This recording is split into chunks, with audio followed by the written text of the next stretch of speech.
أعوذ بالله من الشيطان الرجيم بسم الله الرحمن الرحيم وقالوا ما هي إلا حياتنا الدنيا نموت ونحيا وما يهلكنا إلا الدهر وما لهم بذلك من علم إن هم إلا يظنون وإذا تتلى عليهم آياتنا بينات ما كان حجتهم إلا أن قالوا ائتوا بآبائنا إن كنتم صادقين قل الله يحييكم ثم يميتكم ثم يجمعكم إلى يوم القيامة لا ريب فيه ولكن أكثر الناس لا يعلمون ولله ملك السماوات والأرض ويوم تقوم الساعة يومئذ يخسر المبطلون وترى كل أمة جاثية كل أمة تدعى إلى كتابها اليوم تجزون ما كنتم تعملون هذا كتابنا ينطق عليكم بالحق إنا كنا نستنسخ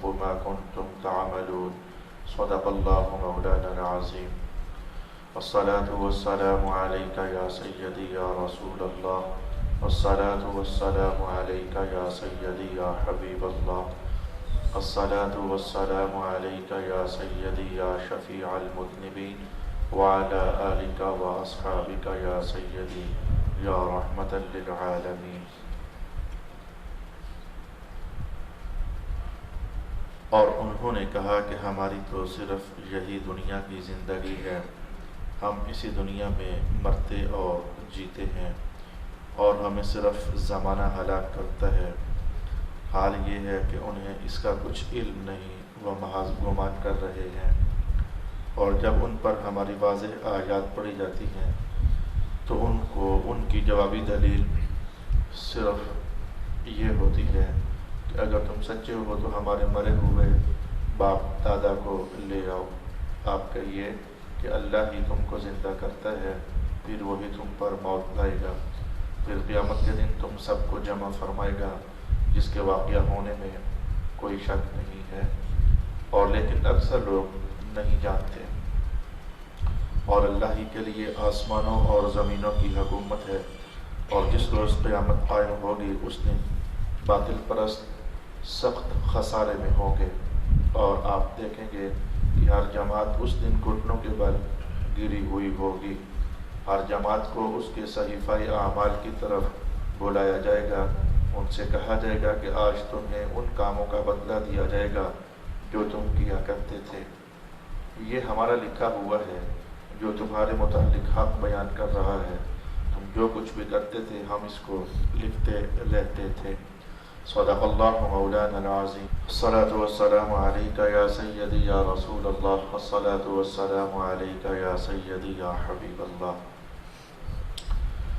سورۃ الجاثیہ کی مزید آیات بینات کی تلاوت اور اس کا ترجمہ سننے کے بعد پہلی آیت میں جو یہ بات ارشاد فرمائی گئی ہے کہ وہ کہتے تھے کہ ہماری یہی ایک دنیا کی زندگی ہے، اسی میں ہم مرتے ہیں اور اسی میں ہم جیتے ہیں، یہ کافروں کا بیان ہے اور کافروں کا قول ہے جو کہ وہ رسول اکرم علیہ السلام کی دعوت حق کے نتیجے میں کہا کرتے تھے۔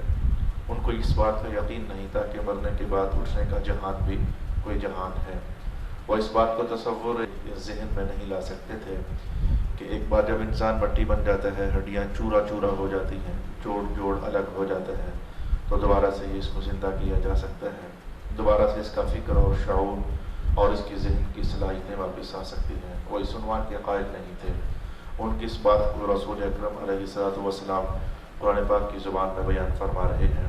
وہ یہ سمجھے بیٹھے تھے کہ دنیا صرف یہی زندگی ہے، اس کے بعد اگلی کوئی زندگی نہیں ہے، اگلا کوئی جہان نہیں ہے، اگلی کوئی دنیا نہیں ہے، بس جو ہے بس یہی ہے۔ تو مولا کائنات نے فرمایا کہ وہ ایک اور بھی غلط نظریہ رکھتے تھے، ایک تو یہ کہ ہم نے اسی دنیا میں رہنا ہے اور بس اس سے بعد مر گئے تو بات ختم ہو گئی، اور دوسرا اس دنیا کے اندر جو حوادثات واقع ہوتے ہیں، کوئی بیمار ہوتا ہے، کوئی جیتا ہے، کوئی مرتا ہے، کوئی تکلیف میں آ جاتا ہے، کوئی مصیبت میں گرفتار ہو جاتا ہے، تو ان کافروں کا خیال یہ تھا کہ اس کے پیچھے کوئی اور تیسری قوت نہیں ہے جو اس واقعہ کو وقوع پذیر کرنے والی ہے، جو ان بیماریوں کو دینے والی ہے اور ان مصائب کو جو ہماری طرف متوجہ کرنے والی ہے۔ یہ سارا کچھ خود بخود ہو رہا ہے، یہ زمانے کی تاثیر ہے اور دہر کی تاثیر ہے کہ واقعات خود بخود رونما ہوتے چلے جا رہے ہیں۔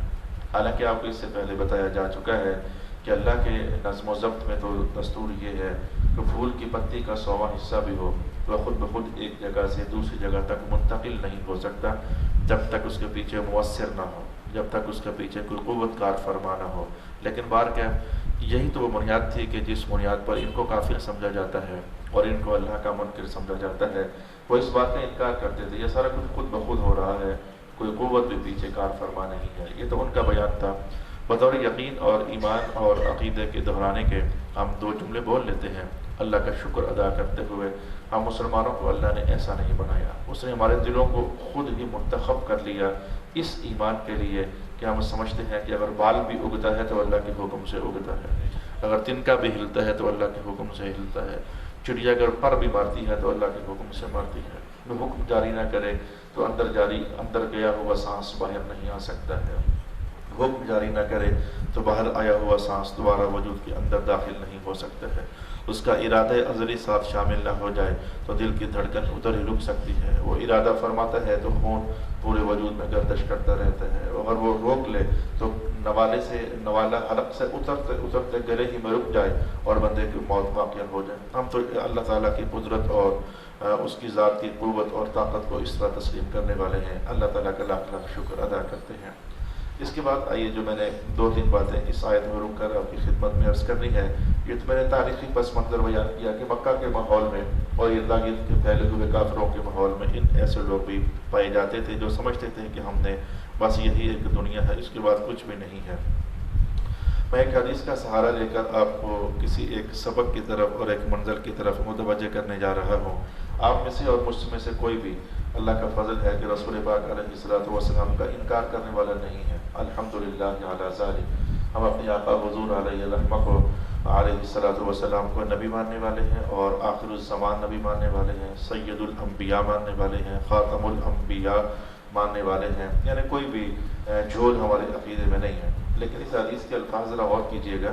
ایک دن رسول اکرم علیہ الصلوۃ والسلام نے ارشاد فرمایا کہ کل امتی یدخلون الجنۃ الا من ابا، ساری امت میری جنت میں داخل ہو جائے گی لیکن جو میرا انکار کرتا ہے وہ جنت میں داخل نہیں ہوگا۔ قیل من ابا یا رسول اللہ، صحابہ نے پوچھا حضور آپ کا انکار کون کرتا ہے؟ قال من اطاعنی فدخل الجنہ ومن عصانی فقد ابا، جو میری اطاعت کر رہا ہے وہ تو میری تابعداری کر رہا ہے اور جو میری اطاعت نہیں کر رہا ہے وہ میرا انکار ہی تو کر رہا ہے۔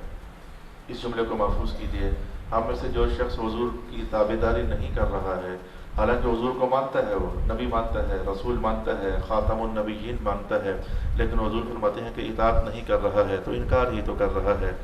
بعض رویے ایسے ہوتے ہیں جو رویے منکرین کے رویے ہوتے ہیں، مسلمانوں کے اندر آ جائیں تو حضور فوراً سمجھا دیتے ہیں اگر یہ رویہ ادھر آ گیا تو سمجھو انکار ہی ہے، حالانکہ دل سے اقرار ہے، ہم نبی کو ماننے والے ہیں، لیکن پھر بھی حضور نے کیا فرمایا؟ انکار کر رہا ہے۔ بس ایسے ہی واپس آ جائیے، ہم میں سے کوئی بھی قیامت کا منکر نہیں ہے، ہم نے مرنا ہے جانتے ہیں، اٹھنا ہے جانتے ہیں، حساب و کتاب ہونا ہے جانتے ہیں، لیکن میں اسی روش پر جو حدیث کے الفاظ آپ کے سامنے رکھے ہیں بتا دیتا ہوں کہ کیا کچھ رویے ہمارے ایسے نہیں ہیں کہ جن کو دیکھ کر لگتا ہے کہ اندر سے ہم اس بات کے قائل ہیں عملی طور پر کہ ہم نے ادھر ہی رہنا ہے، ادھر کوئی نہیں جانا ہے؟ کیا کچھ رویے ہمارے ایسے نہیں ہیں؟ میں آج یہاں جب بیٹھا ہوں آ کر تو اللہ تعالیٰ نے میرے خیال میں یہ جملہ ڈالا، غلط نہیں ہے۔ اگر کوئی عورت شام کے ٹائم ہنڈیا پکانے میں لیٹ ہو جائے، ادھر ادھر مصروف رہی، سائیں کے آنے کا ٹائم ہو جائے تو وہ سارے کام گھبرا کر چھوڑتی ہے، لیٹ ہو گئی ہوں، وہ آنے والے ہیں اور مجھے کھانا پکانا ہے، وہ سب کچھ چھوڑ چھاڑ کر کیونکہ وقت تھوڑا رہ گیا وہ ہنڈیا پر ٹائم لگاتی ہے، بھاگ کر کام کرتی ہے کہ وقت آنے سے پہلے ہنڈیا روٹی پوری ہو جائے ورنہ وہ آئیں گے تو ناراض ہوں گے۔ میں نے کہا ایک عورت کے اس مختصر سی محنت سے ہم سیکھ سکتے ہیں۔ آپ کو بھی سمجھ آ چکی ہے جب بندہ 60+ ہو جاتا ہے تو اب تو اس کا پتہ ہے کہ اب دیگر بھی شاید بہت پیچھے رہ گئی ہے، اب تو مغرب کا ٹائم بالکل قریب ہو گیا ہے، اب تو غروب آفتاب ہونے والا ہے، تو بندہ 60 اور 70 کی دہائی میں چل رہا ہو اور ابھی تک اس کی فکر میں مزید پلازے ہیں، مزید جائیدادیں ہیں، مزید گھر بنانے ہیں، حالانکہ اس نے رہنا ہی نہیں ہے۔ گجر خان میں تازہ ترین ایک واقعہ ہوا، وہ صاحب گھر جگہ لے کر بنا رہے تھے اپنا گھر، حالانکہ عمر کافی آگے نکل چکی تھی، گھر پورا ہونے سے پہلے ہی وہ اللہ کو پیارے ہو گئے۔ مجھے میاں صاحب رہ کر یاد آئے، عارف کھڑی فرمانے لگے کہ ایک بلبل سی باغ اندر آلنا رئی بنو دی، اجے نہیں چڑھیا دوڑ محمد اڑ گئی کر لوندی، بندے اڑ جاتے ہیں جائیدادیں لیتے لیتے اڑ جاتے ہیں۔ 70 سال کے بندوں کو دیکھ رہا ہوں ابھی تک ان کے کیس چل رہے ہیں، حالانکہ یہ وقت اب یہ کیس چلانے، یہ وقت اب جائیدادیں بنانے کا نہیں ہے، یہ وقت اب مزید کی فکر کرنے کا نہیں ہے۔ اپنے پاکستان کے سیاستدانوں کو دیکھ لو، کوئی 70+ ہے، کوئی 80+ ہے، ابھی تک بھی الیکشنوں کے چکر چل رہے ہیں، ابھی تک کمپینوں کی تیاریاں ہو رہی ہیں، ابھی تک ہم شاید آگے MNA بنیں گے، MPA بنیں گے، یہ زوراوریاں چل رہی ہیں۔ سونے سجن میرے پیارے بھائی میٹھے، ہمیشہ یہ دنیا نہیں ہے۔ کیا مرتے نہیں دیکھتے ہو؟ کیا قبروں میں دفناتے نہیں دیکھتے ہو؟ 40 سے اوپر جب ہو جاتے ہو تو رسول پاک علیہ السلام کا یہ فرمان میں نے آپ کو سنا دیا ہوا ہے۔ حضور فرماتے تھے جس بندے کی زندگی کے 40 سال گزر گئے ہیں، اب تک نہیں بھی ڈرا تھا تو اب اسے ڈرنا شروع ہو جانا چاہیے، اب اس کے وقت کا اختتامی مرحلہ قریب ہو رہا ہے۔ تو کچھ رویے ایسے ہیں جو لگتا ہے کہ محسوس کرواتے ہیں کہ ابھی اس کا اور بہت لمبا جینے کا پروگرام ہے۔ کون لمبا جی سکتا ہے؟ کتنا جی سکتا ہے؟ اپنی مرضی ہے اس میں، کوئی اپنا ارادہ ہے اس میں کوئی؟ تو ان رویوں کی طرف میں نے آپ کو توجہ دلانا چاہیے۔ بنیادی طور پر عنوان تو کافروں کا تھا کہ وہ یہ سمجھتے تھے کہ ہم نے ادھر ہی رہنا ہے، ہمیشہ ہی رہنا ہے، چلو ہمیشہ نہیں بھی رہنا ہے تو بس جو ہے یہی ہے، اس کے بعد اور کوئی جہان نہیں ہے۔ آپ تو خیر سے ایک نئی صبح کی امید لیے ہوئے ہو، آپ تو خیر سے جنت کا دروازہ کھلے گا اگلی دنیا کے اندر، یہ عقیدہ اپنے اندر سجائے ہوئے ہو۔ آپ تو کم از کم یہ سوچتے ہو کہ مرنے کے بعد والا جہان اس مختصر دنیا سے تو بہت بڑا ہے، بہت بڑا ہے، بہت بڑا ہے۔ آپ کو یاد نہیں ہے کہ میں نے آپ کو ایک بار سنایا تھا کہ رسول پاک علیہ السلام نے ارشاد فرمایا، اگر جاننا چاہو کہ دنیا اور آخرت ان دونوں کا تناسب کیا ہے، کون کس سے بڑا ہے اور کتنا بڑا ہے، اللہ اکبر۔ حضور رحمۃ عالم علیہ السلام نے بیان کیا بھی لیکن پھر بھی سمجھ نہیں آیا، اچھا خاصا سمجھ آیا لیکن پھر بھی سمجھ نہیں آیا کہ آخرت کا مقابلہ دنیا سے کیا جائے، دنیا کا مقابلہ آخرت سے کیا جائے تو کیا سمجھ آتی ہے کون کتنا بڑا ہے۔ اللہ اکبر۔ سرکار دو عالم علیہ السلام نے فرمایا، سوئی لے لو اسے سمندر میں ڈبو لو، جتنا پانی سمندر کا سوئی کے ساتھ لگ گیا ہے اتنی ہے صرف دنیا، باقی سارا سمندر آخرت ہے۔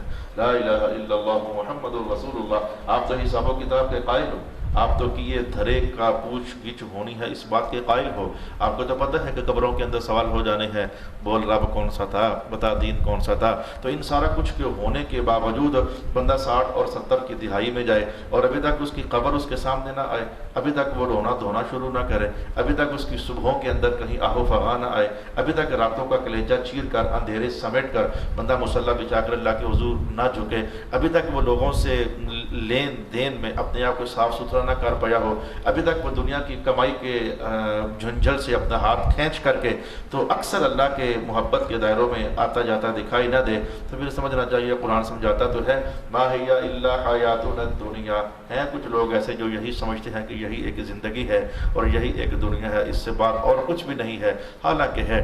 باہر کے آپ کے یہ نظریات، یہ جملے جو کہیں نہ کہیں کانوں میں سماعت میں آتے رہتے ہیں، بہت ہی غلط ہے، بہت ہی بدبودار ہے۔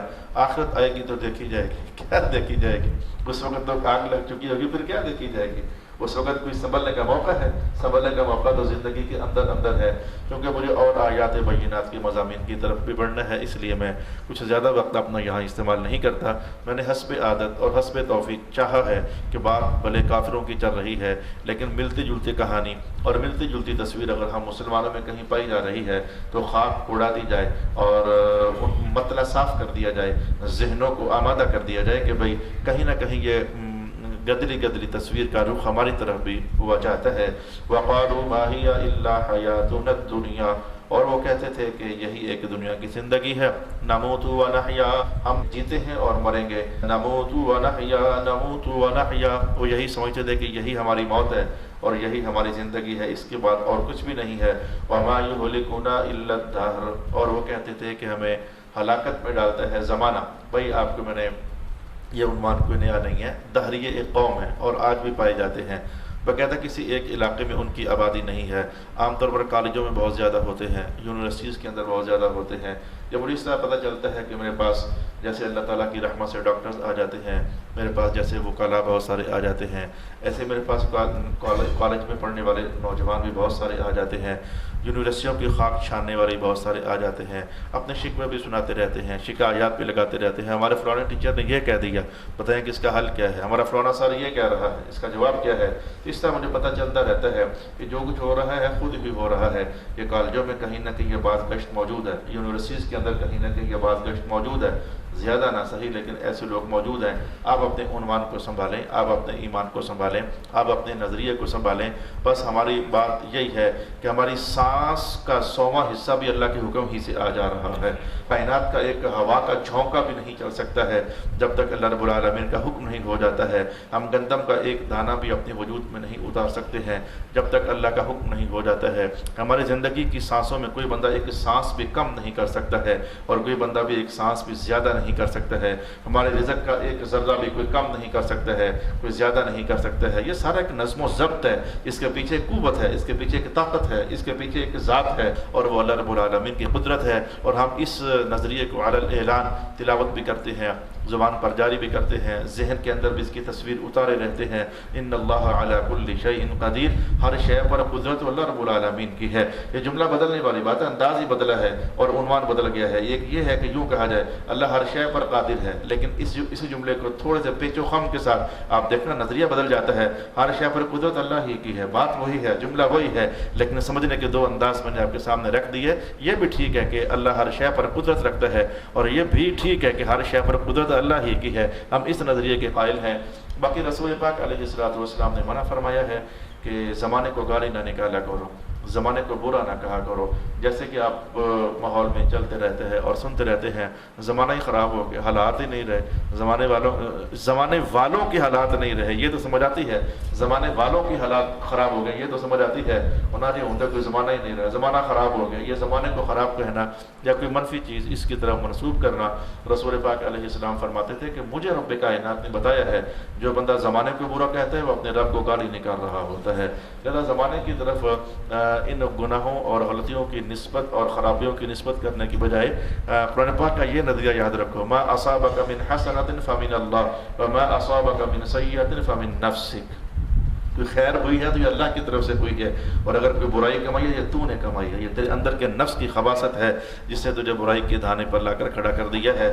اس کے بعد فرمایا وما لهم بذلک من علم، انہوں نے بس بندے مرتے دیکھے ہیں، درخت اگتے دیکھے ہیں، پھول کھلتے دیکھے ہیں، پھل پکتے دیکھے ہیں تو دیکھ کر خود ہی سوچ لیا ہے کہ خود ہی ہو رہا ہے، حالانکہ ان کو علم نہیں ہے کہ یہ خود ہو رہا ہے یا پیچھے کی قدرت ہے۔ بس ان کا ایک خود ساختہ شیطانی ڈالا ہوا وسوسہ اور نظریہ ہے، سارا کچھ دیکھتے ہوئے انہوں نے یہ سوچ لیا کہ یہ سارا کچھ خود ہو رہا ہے، حالانکہ یہ سارا کچھ خود نہیں ہو رہا ہوا ہے۔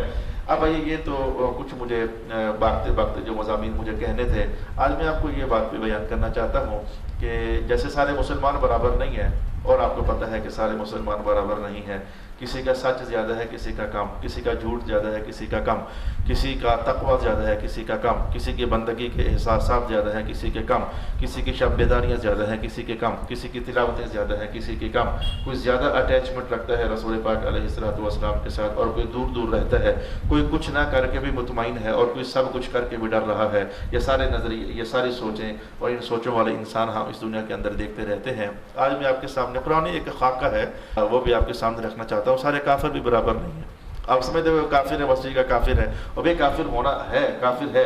جیسے اچھائی کے درجات ہوتے ہیں ایسے برائی کے درکات بھی ہوتے ہیں، جیسے سارے گناہ برابر نہیں ہیں۔ چوری اور درجے کا گناہ ہے، اس کی سزا اور درجے کی ہے، زنا اور درجے کا گناہ ہے، اس کی سزا اور درجے کی ہے، سود اور درجے کا گناہ ہے، اس کی سزا اور درجے کی ہے، ماں باپ کی نافرمانی اور درجے کا گناہ ہے۔ یہ درجہ مجبوراً بول رہا ہوں، ورنہ درجہ اچھائیوں کے لیے بولا جاتا ہے، گناہوں کے لیے درجہ نہیں بولا جاتا ہے، مرتبہ بول لیتے ہیں۔ تو میں کہتا ہوں ماں باپ کی نافرمانی یہ اور طرح کا گناہ ہے، اس کی سزا اور طرح کی ہے۔ جیسے گناہوں کے میں نے آپ سے کہا یہ ڈیفرنٹ ہیں، الگ الگ ان کے نتائج ہیں، ان کے سزائیں الگ الگ ہیں۔ ایسے جو کافر لوگ ہوتے ہیں، یہ میرے دوسرا خاکہ تیزی سے آپ کو بیان کر دیا، گناہ ہے، لیکن اس کے بعد کہ وہ گناہ ہے پھر یہ سارے ایک جیسے نہیں ہوتے ہیں۔ کچھ گناہوں کی سزا دونوں جہانوں میں ہے، کچھ گناہ ایسے ہیں جن کی سزا بس اسی ایک دنیا میں ہے، کچھ گناہ ایسے ہیں کہ جن کے لیے حدیں اور مارنا سزائیں متعین کر دی ہیں قرآن و سنت نے، کچھ ایسے ہیں جن کی ابھی تک متعین نہیں کی ہیں۔ تو جیسے گناہ سارے کے سارے برابر نہیں ہوتے، ایسے کفر بھی سارے کا سارا برابر نہیں ہوتا ہے۔ ایک کفر دوسرے سے بڑھ کر ہے، دوسرا تیسرے سے بڑھ کر ہے، تیسرا چوتھے سے بڑھ کر ہے۔ آئیے میں ایک خاکہ قرآن حکیم کا اور حدیث رسالت مآب علیہ الصلوۃ والسلام کا آپ کی خدمت میں لا رہا ہوں۔ قرآن پاک میں کئی باتیں ایسی آ جاتی ہیں کہ جن کا تعلق کچھ بعض کے ساتھ ہوتا ہے کچھ دوسرے بعضوں کے ساتھ نہیں، کچھ ایسی ہو جاتی ہیں جن کا تعلق کچھ بعضوں کے ساتھ ہوتا ہے کچھ دوسرے بعضوں کے ساتھ نہیں۔ قرآن پاک ہماگیر کتاب ہے، سب کی کتاب ہے، سب کی ضرورتوں کی کفالت کرنے والی کتاب ہے۔ تو بہر کیف آج کی یہ 2-3 جملوں پر مشتمل یہ کہانی مجھ سے سماعت کریں۔ کچھ کافر وہ ہیں جو اللہ کو مانتے ہیں لیکن اللہ کے ساتھ کچھ اور بھی مانتے ہیں جن کو ہم مشرکین کہتے ہیں۔ تو میں یہ نہیں کہنے جا رہا ہوں کہ یہ بنسبت ان کے بہتر ہیں، میں یوں جملہ نہیں بولوں گا۔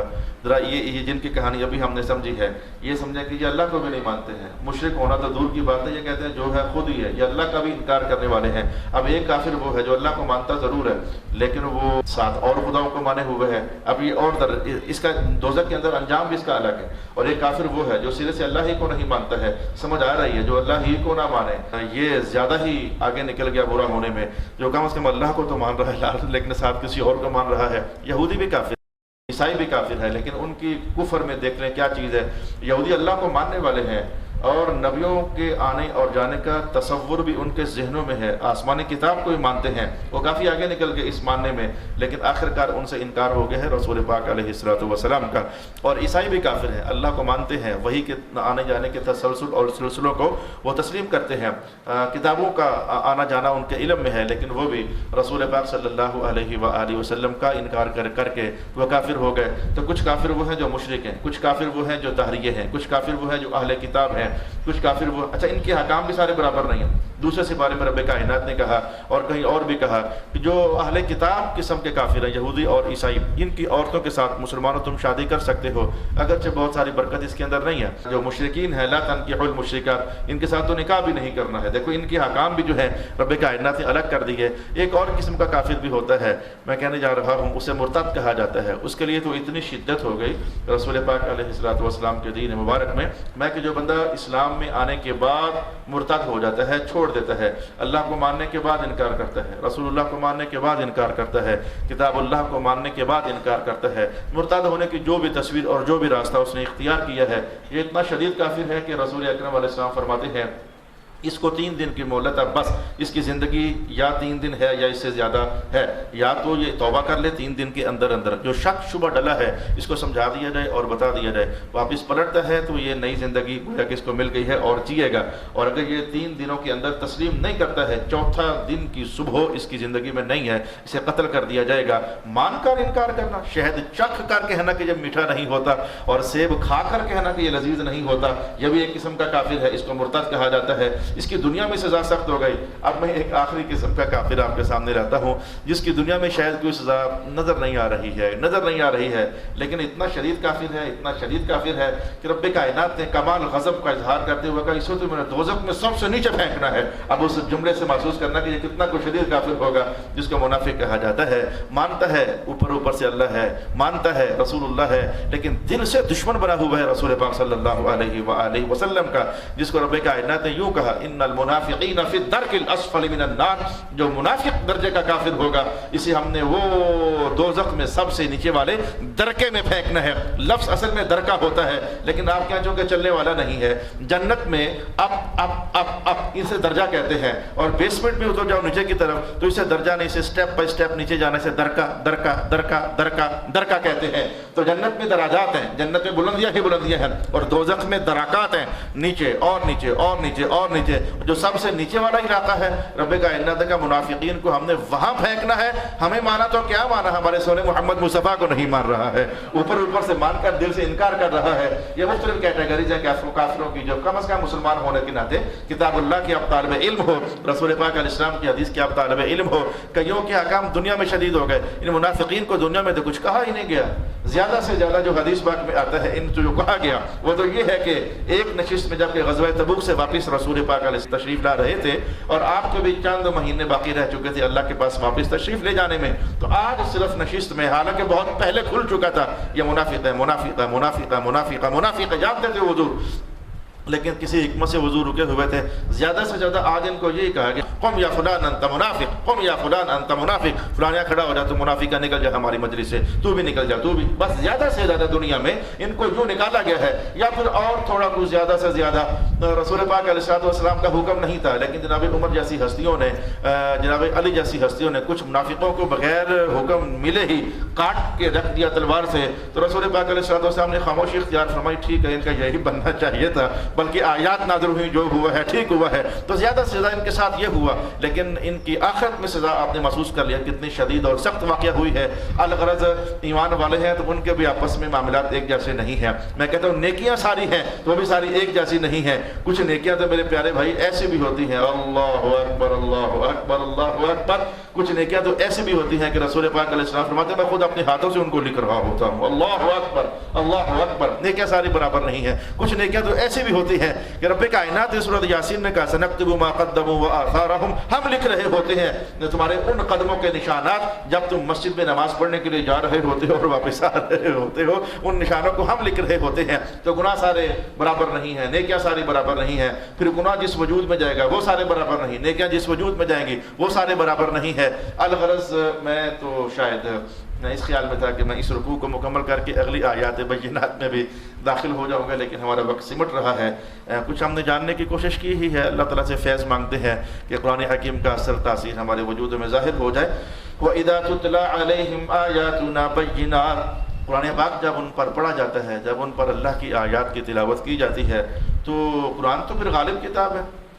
قرآن جب بھی پڑھا جاتا ہے دلوں پر اثر تو چھوڑتا ہے، اور یہ ایک بار دستک تو دیتا ہے، اپیل تو کرتا ہے. یہ قرآن پاک ہے، یہ کیسے ہو سکتا ہے؟ رب کائنات نے خود کہا ہے فَذَكِّرْ فَإِنَّ الذِّكْرَىٰ تَنفَعُ الْمُؤْمِنِينَ. قرآن پاک پڑھا کریں، ان کو سمجھایا کریں محبوب اثر تو ہے اس میں، قرآن میں اثر تو ہے. کئی بار آپ دیکھتے نہیں ہو پریشان کہیں سے آتے ہوئے پورے ہفتے کے، اللہ والوں کچھ عنوان اس دن ایسا چلا ہوتا ہے، یہاں آ کر اللہ کی باتیں سن کر دلوں کو سکون آ جاتا ہے. کئی بار کوئی غلط کر کے آتے ہو تو جب آ کر یہاں سنتے ہو تو تھوڑی دیر پہلے تک تو مطمئن تھے، لیکن سننے کے بعد دل بے قرار ہو جاتا، اوہ نہیں یار غلطی ہو گئی ہے. تو اب قرآن پاک کافروں پر بھی اپنا اثر چھوڑتا ضرور تھا. اب جب وہ اثر چھوڑتا تو ان کے پاس کوئی دلیل نہ رہتی، مقابلہ نہ کر سکتے، تو بس ایک ہی بات پرانی سی وہ پھر سے دہرا دیتے.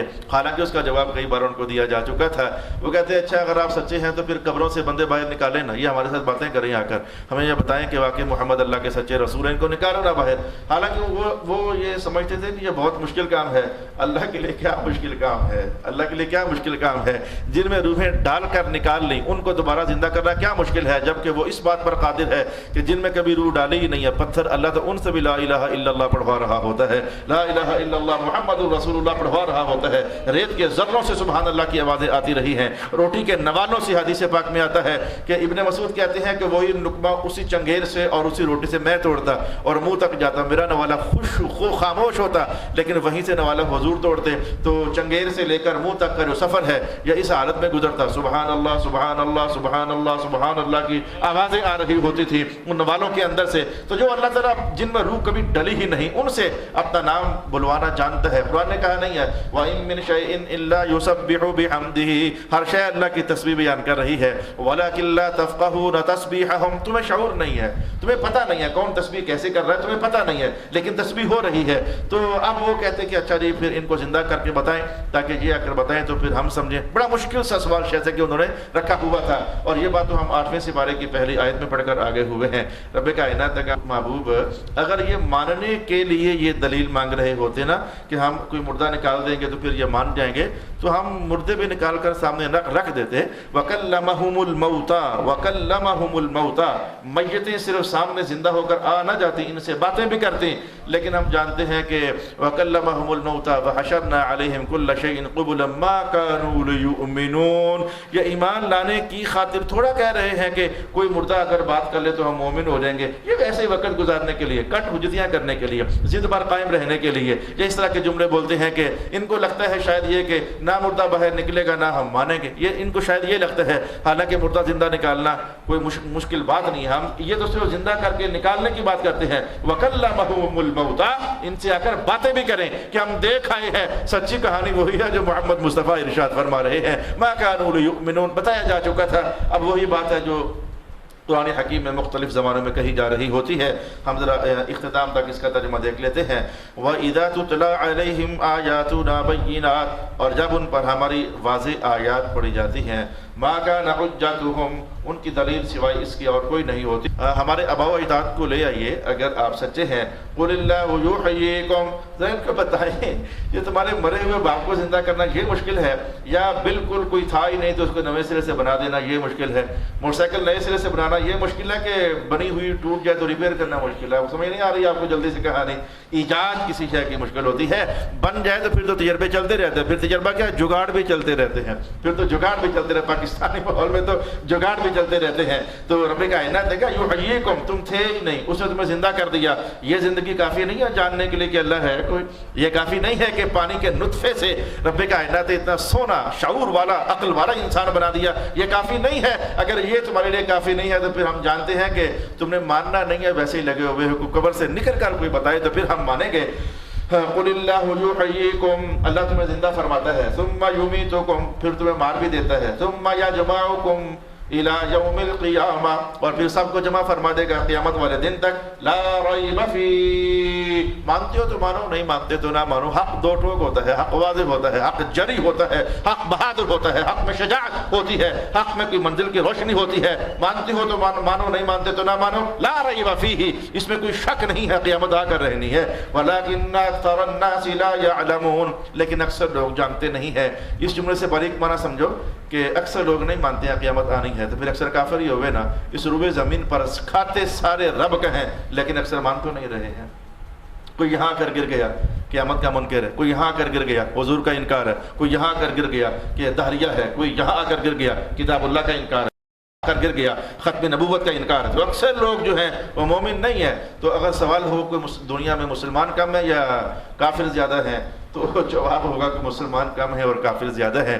مسلمان زیادہ ہونے اور کافر کم ہے ایسا نہیں ہے. یہ قرآن پاک کا بیان ہے جو کہ ہمیں سمجھ آ رہا ہے. وَلَٰكِنَّ أَكْثَرَ النَّاسِ لَا يَعْلَمُونَ، اور لیکن اکثر لوگ جو ہیں وہ اس بات کو جانتے نہیں ہیں. صدق اللہ مولانا العظیم.